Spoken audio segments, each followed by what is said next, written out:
The honourable member for Cape Breton Richmond. Sorry, Barbara. Thank you, Mr. Speaker, and it's a pleasure to rise today to give a few words here on Bill 225, an act to amend the Elections Act. This bill, overall, I'm very supportive, obviously, of the modernization that it's proposing. I think it's really important that in our democratic process that we obviously have an election that's as fair and as accessible and that's presented obviously to the voting public with as much integrity as possible. And I know Elections Nova Scotia does an extraordinary job in doing that. I too had the pleasure of being able to speak with the Chief Electoral Officer with regard to these changes, and also had a few questions myself about some things that are not reflected in some of the amendments that are in this bill.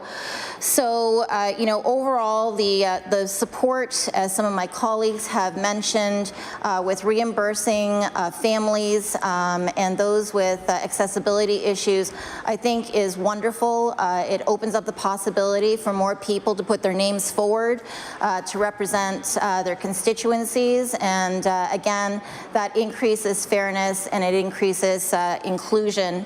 Also, I had some questions around, because I think when we see electronic voting or internet voting, you know, many people have concerned, obviously, around, you know, hacking issues or issues around making certain that nobody tampers, obviously, with votes between when they're cast and when they come in to be, you know, basically read or accounted for within the Elections Nova Scotia process. But as I understand, it's only open or going to be open right now to members, military members who are deployed. And obviously we want, again, to be able to give equal access to everyone, especially those who, you know, are away defending our country on our behalf.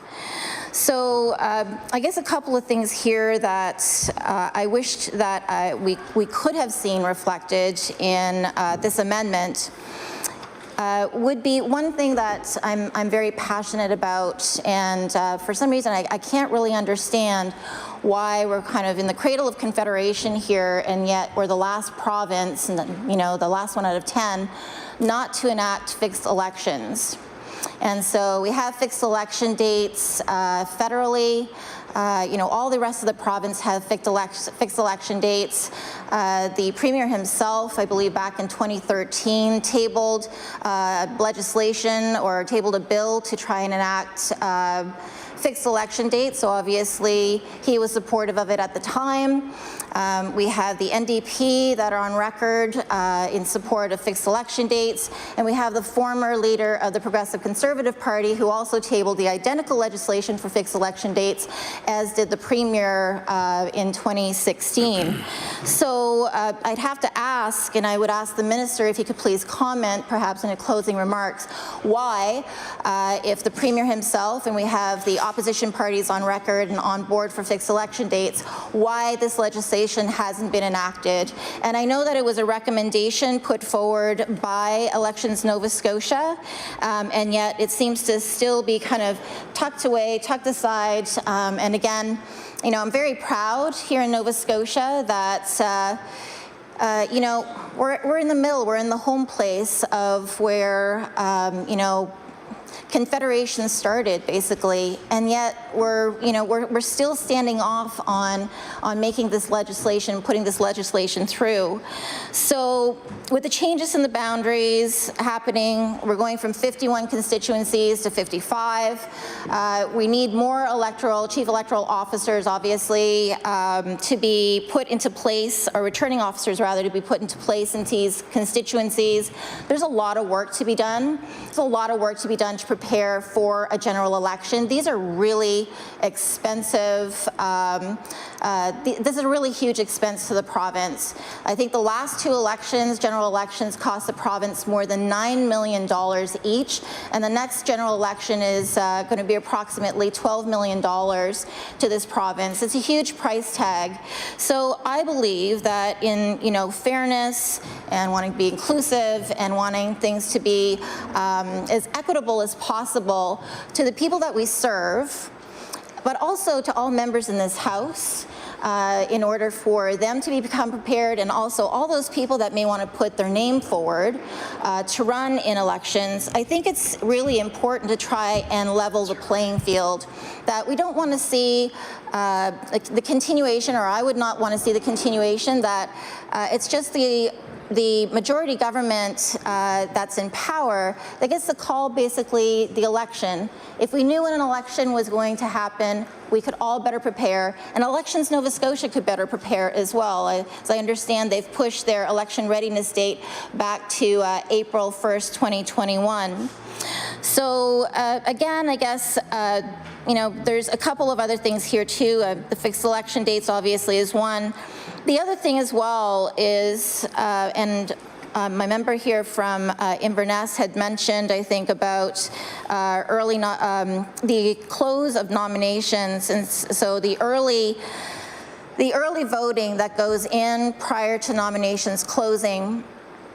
It seems to be kind of a gray area and a loophole here, and if we're looking at wanting to make certain that we do fairness and we have a system that has the highest integrity, I would hope that we would want to make certain that any votes that went towards a particular candidate while they were a member of a particular party you know, is dealt with in the fairness way possible if that candidate is removed from, you know, as a nominated candidate from that party just at the 11th hour before nominations close.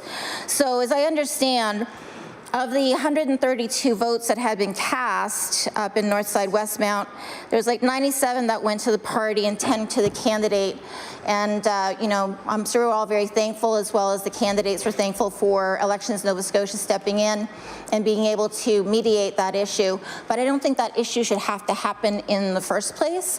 I believe that there's no reason why we can't wait for early voting to happen after nominations close, that when candidates go and they cast their ballot, they know exactly who it is and where it is that their votes are going to be going. The other aspect of this is that I'm sure most Nova Scotians are aware, and we're very aware in this House, that we've had a lot of our colleagues who have left either for you know, illness, or have gone on to put their name forward for federal nomination. Now, if somebody obviously leaves their post as an MLA for health reasons, you know, there's my heart goes out to them. But MLAs that leave mid-term or halfway through a term, we've made a commitment when we put our name on a ballot to be here and represent people. It's cost this province $1.2 million. It's $200,000 approximately per by-election. It's a huge amount of money to put a by-election on. And when you're looking at it, it's that, you know, Elections Nova Scotia, they, I believe that they budget for at least one by-election a year, but we've had 6 of them this year alone. And, you know, this could be kind of a blip in the system with so many people going on to federal politics. But again, should we be looking at that and seeing what can be done to assure that taxpayers aren't on the hook quite so much when a member decides to move on to either federal politics or another position of some sort? The other aspect, and it's the last one, would be I guess the last thing that I would want to say here is that, again, from, you know, all things considered, we want to make certain that taxpayers are protected as much as possible. We want to make 100% sure that Nova Scotians have equal access to be able to have their voice not only represented in this House, but obviously represented when they go to cast their ballots. I'd really appreciate if the minister would take in consideration some of the things that I've put forward here today, especially the fixed elections. And with that, I will take my seat, and I look forward to who comes forward in law amendments.